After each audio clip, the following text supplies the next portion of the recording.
I want to thank Travis for that introduction, but more importantly, you got to give yourself props for being in the streets today.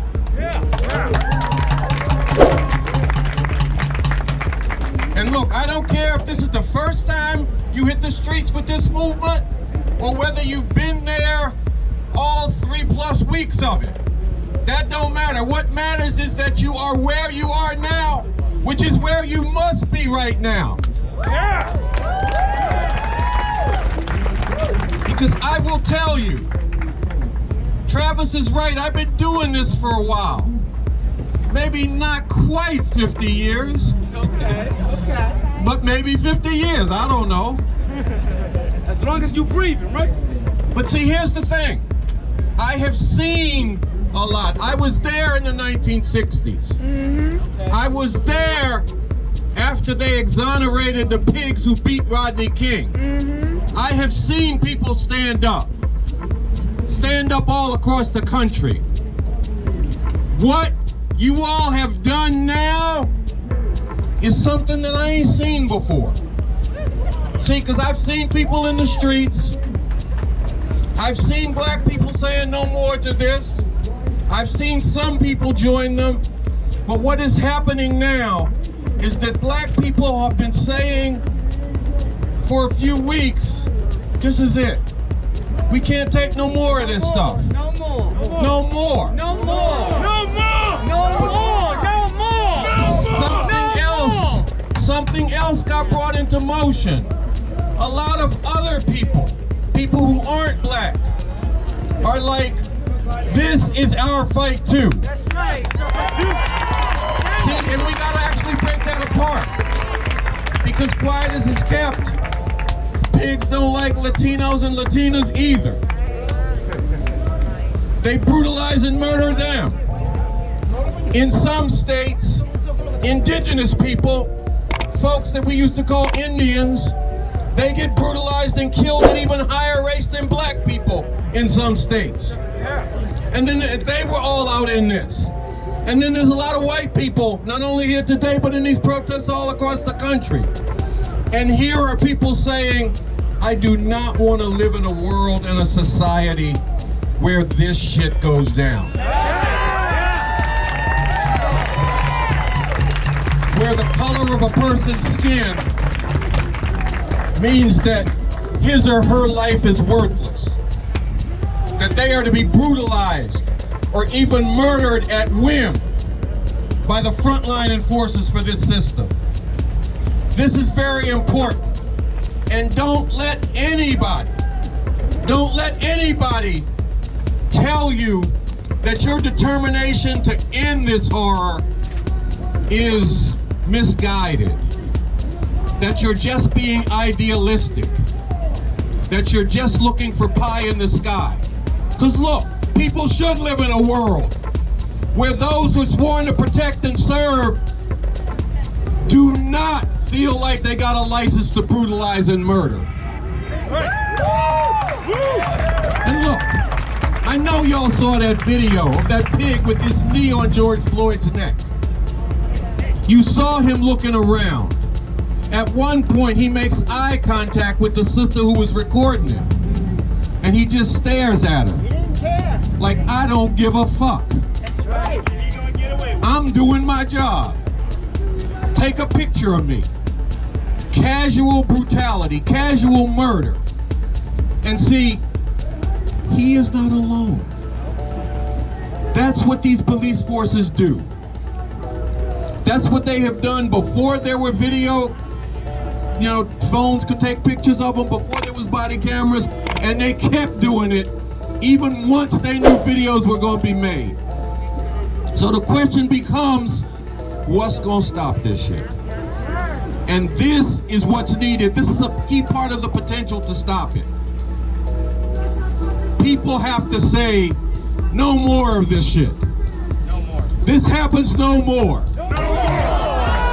No more police murder of black people and brown people. No more. You gotta go beyond that. You gotta say, no more white supremacy. No more. No more to go. I'm about to go, brother. Give me a second here. Give me a second here. I'm working up to something. We got to go beyond this, because I see my brothers and sisters in those people who are in the detention camps on the border. The immigrants who've been criminalized and demonized. I do not want to live in a world where that can happen. I do not want to live in a world where women have to fear how they are met by men, let's just tell the truth, and by the system when they walk down the street. That they know that nobody's going to say, well, what were you doing dressed like that? Why were you out at night? You're out at night because you're a human being who wanted to be out at night. That should be the only question. You wanted to be there, then you got a right to be there. And no one should think that they could take advantage of you. That's right. That's right. I do not want to live in a world where the very operation of the system that's running things, capitalism, imperialism, is grinding up the environment of the planet. That world's got to go. See now, I was out in Minneapolis, and I knew that when I got up and spoke about George Floyd, everybody would be with me. I wasn't sure they'd all be with me when I talked about end the attacks on immigrants. I wasn't sure they'd all be with me when I talked about ending attacks on LGBTQ people. I wasn't sure that they'd all be with me when I talked about ending the attacks on environment. We're with you. But they were, and I get the sense that you all are too.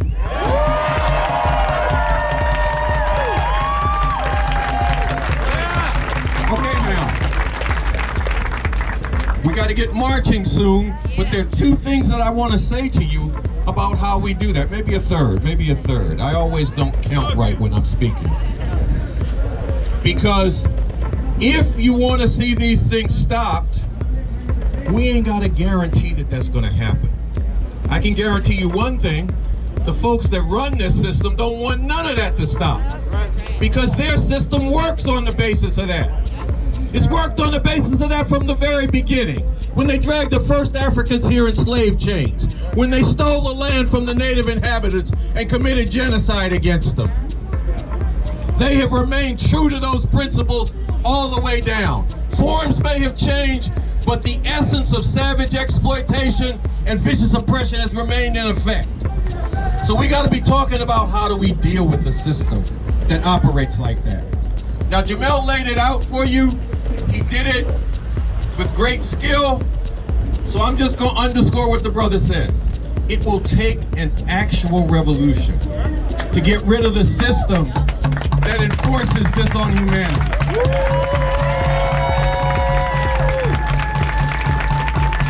And when people say, well, Carl, why do you even think a revolution is possible? I say, did you see all these people in the streets? Did you see people saying they don't want to see any more white supremacy? Did you see these people saying they wanted an end to attacks on women, to attacks on LGBTQ people, to devastation of the environment, to demonization and criminalization of immigrants? This is the potential to make a revolution. You all are a part of that potential. But if we're going to do that, we got to get serious. We got to be serious enough to dig into why does this shit keep happening again and again and again, and what is it going to take to deal with it. So I want to suggest to you a website. That website is revcom.us. It's the site where you can find the work of Bob Avakian, the leader of this movement for an actual revolution. Check out a speech that he gave, why we need an actual revolution and how we can really make revolution. He gets into the strategy for it. Because people say, well, how are you going to come up with it? How are you going to do this? How are you going to do that? He speaks to all that. If you're serious about this, you got to check that out. So he can stop the Illuminati and the Masons. We gonna deal with the system out of which they sprang, and we gonna take care of it. We can take care of it, brother. It is not a guarantee. We got to be serious. We got to get organized. Get with this movement for an actual revolution. go to the website revcom.us. Now, as revolutionaries, we know that it ain't a Democrat or a Republican thing, it's a capitalist imperialist thing. Okay? But we also know that a fascist regime wielding